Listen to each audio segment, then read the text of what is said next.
আসসালামু আলাইকুম প্রিয় শিক্ষার্থীবৃন্দ, তোমাদের ধারাবাহিক লেকচারগুলোর আজকের দ্বিতীয় লেকচার অট্টোসাইকিতে স্বাগত জানাচ্ছি।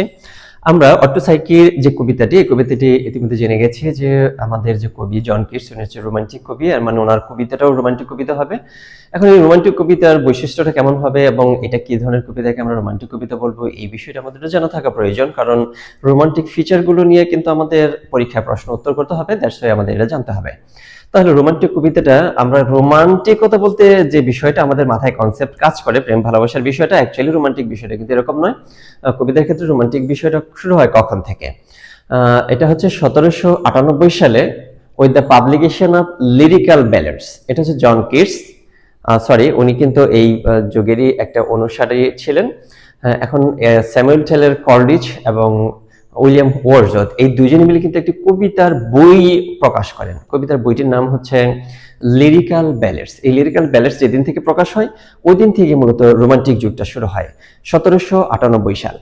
তাহলে রোমান্টিক কবিতার আমরা যদি ডেফিনিশনটা একটু বোঝার জন্য চেষ্টা করি, আমরা এখান থেকে দেখব রোমান্টিক ফিচারগুলো কোনগুলো থাকলে এই কবিতাটি রোমান্টিক কবিতা হবে, কোন বিষয়গুলো থাকা প্রয়োজন রোমান্টিক কবিতায়। এক নম্বর আমরা যদি একটু শুরু করি, দেখাও রোমান্টিক ফিচার্স। রোমান্টিসিজম তো আইএসএম থাকলে তো আমরা জানি যে আইএসএম যুক্ত থাকলে কোন একটা শব্দ সেটা নাউন হবে।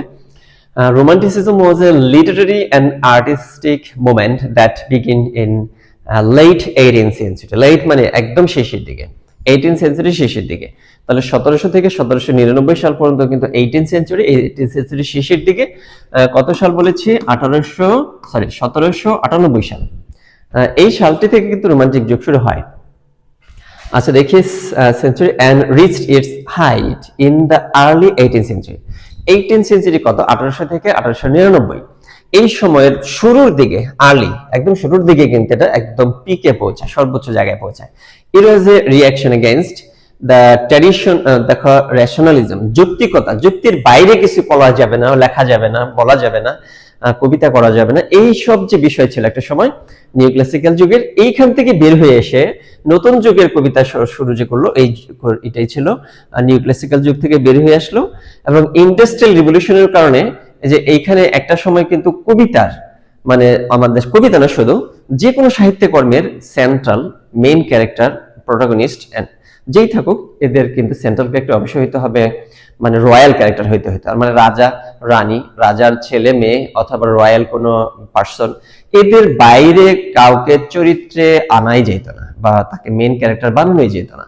তাহলে এই যে বিষয়টা, এই বিষয় থেকে বের হয়ে এসে সাধারণ লোককে নিয়ে কবিতা লেখা, সাধারণ লোকের মুখের ভাষা কবিতার মধ্যে ব্যবহার করা, সহজ সরল ভাবে কবিতাকে উপস্থাপন করা, ইমাজিনেশন ব্যবহার করা, যুক্তির বাইরেও কোনো কিছু অতি প্রকৃত বা সুপারন্যাচারাল কোনো কিছুকে তুলে নিয়ে আসা, এই বিষয়গুলো যখন কবিতার মধ্যে অ্যাড করা শুরু হলো, এই কবিতাগুলোকে আমরা রোমান্টিক কবিতা বলে চিনি।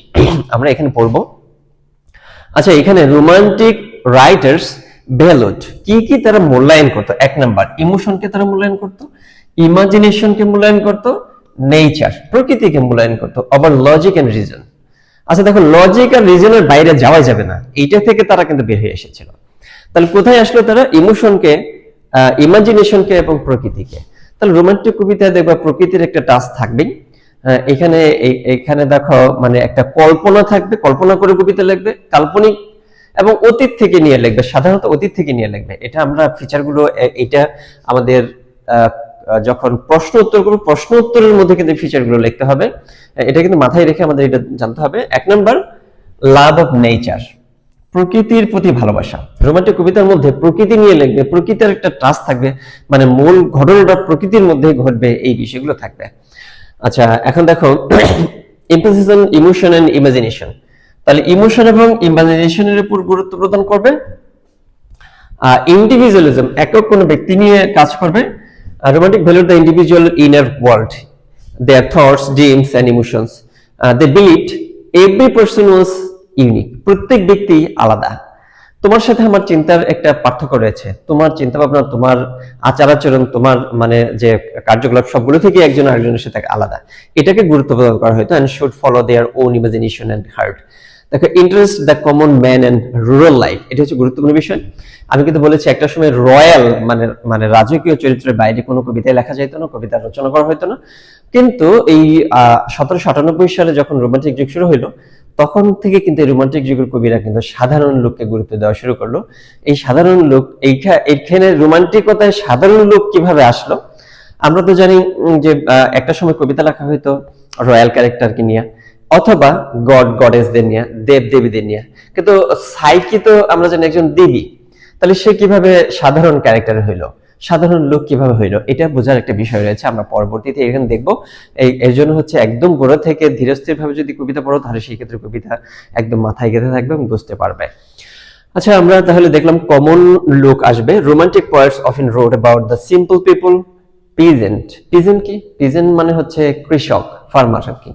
রুরাল লাইফ, আচ্ছা দেখি গ্রাম্য জীবন নিয়ে লেখে। They showed their ordinary lives and natural surrounding were full of beauty and meaning. আচ্ছা, এই যে দেখো, এটা কিন্তু আমি বলেছি গুরুত্বপূর্ণ একটা বিষয়, গ্লোরিফিকেশন অফ দ্য পাস্ট। অতীতকে মহিমান্বিত করে কবিতার মধ্যে নিয়ে আসবে। অতীতের মহিমা যে বিষয় রয়েছে, অতীতের যে ভালো বিষয়গুলো রয়েছে, সেগুলোকে কবিতার মধ্যে তুলে নিয়ে আসবে। Supernatural and mysterious elements, supernatural এবং মিস্টিরিয়াস এলিমেন্টগুলো নিয়ে আসবে। ফ্রিডম অফ এক্সপ্রেশন, মানে আমি যেভাবে চাইবো সেভাবেই আমি প্রকাশ করব, এতে মানে কোনো নিয়মের তোয়াক্কা করব না, এটা। আচ্ছা দেখি, এখন এখানে কিন্তু আরেকটা বিষয় আমাদের বুঝতে হবে, সেন্সুয়াসনেস। আমরা জানি John Keats is called the poet of sensuousness, John Keats কবি। এই সেন্সুয়াস বিষয়টা কি, এটা আমাদের একটু বোঝার প্রয়োজন রয়েছে। এই সেন্সুয়াস শব্দটা কিন্তু এসেছে সেন্স শব্দ থেকে, এই যে সেন্স শব্দ থেকে কিন্তু এসেছে সেন্স। এই সেন্স শব্দটার সাথে আমরা ও ইউ এস যোগ করে এটাকে বানিয়েছি অ্যাডজেক্টিভ, তারপরে এন ই ডাবল এস যোগ করে এটাকে বানানো হয়েছে নাউন, সেন্সুয়াসনেস। সেন্স আমরা জানি সেন্স কত প্রকার রয়েছে, সেন্স রয়েছে কিন্তু 5 প্রকার।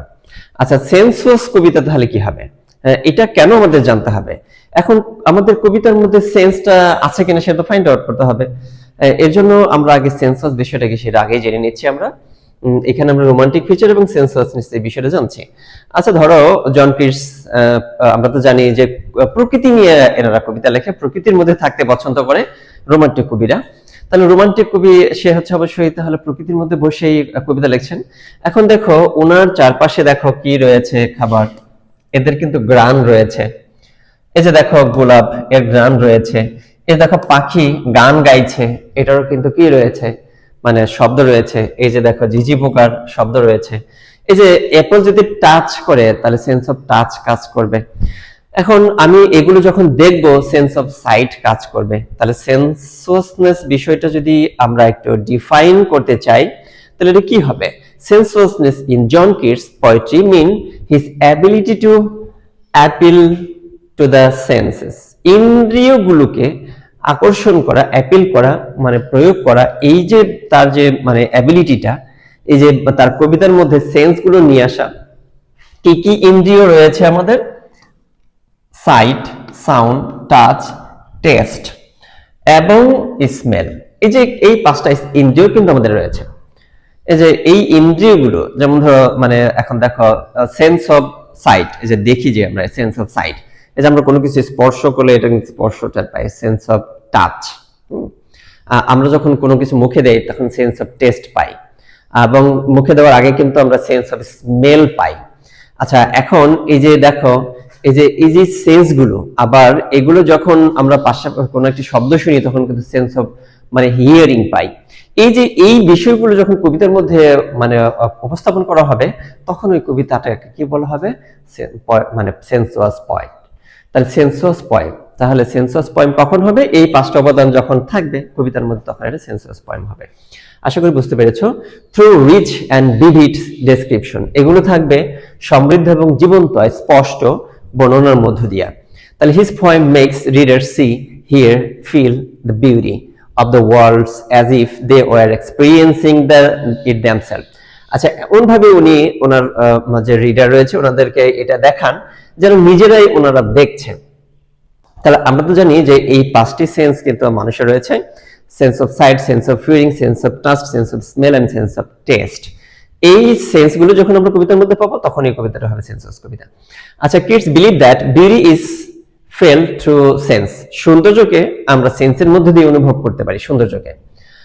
That poetry should give pleasure by awakening those feeling.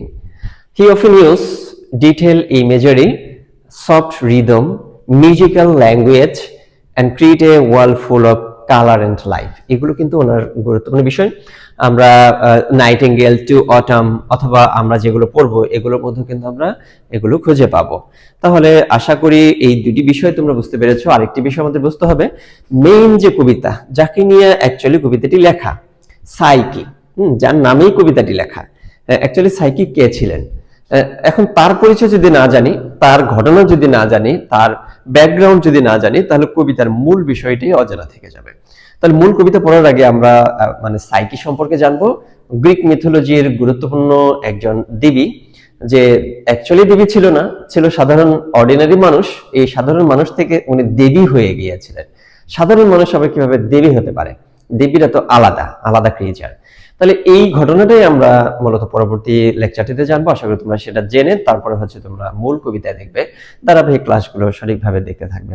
সবাইকে ধন্যবাদ জানাচ্ছি এবং পরবর্তী লেকচার দেখার জন্য আহ্বান জানিয়ে আজকের এই লেকচারটি শেষ করছি। ধন্যবাদ সবাইকে।